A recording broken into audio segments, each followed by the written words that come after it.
Hi, my name is Rachel Bacon, and I'll be doing my hands-on assignment number 4 for the screencast on the LIS 4380.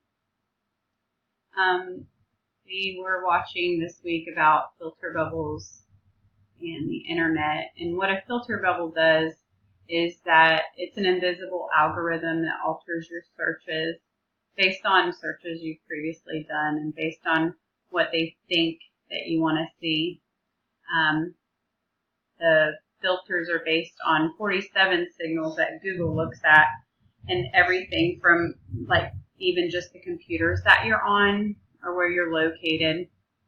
So Google's not the only one that does this. It's done through social media also.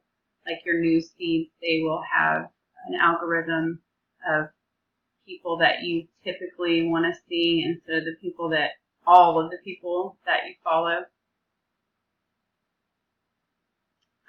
The problem with this information is, you're blind to a lot of facts. The information that you search for is skewed when you do a Google search.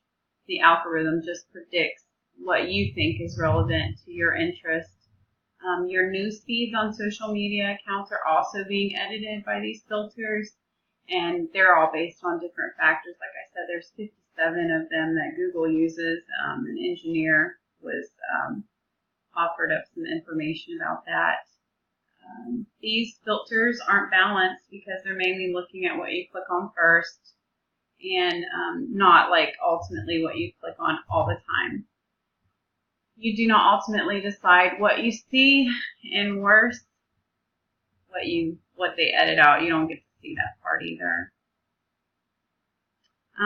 There are a couple of possible solutions that were brought to light in Pressure's presentation in his TED Talk. He mentioned that if they make sure the algorithms have encoded a public like and a sense of civic responsibility, so that would be helpful. And if they were transparent enough to let us know the rules about what determines the information that gets through the personal filters, that would also be helpful to us. And allowing us to control, some of the decisions of what gets through and what doesn't. I did reference him here at the end, and I appreciate you listening to my presentation. Thank you.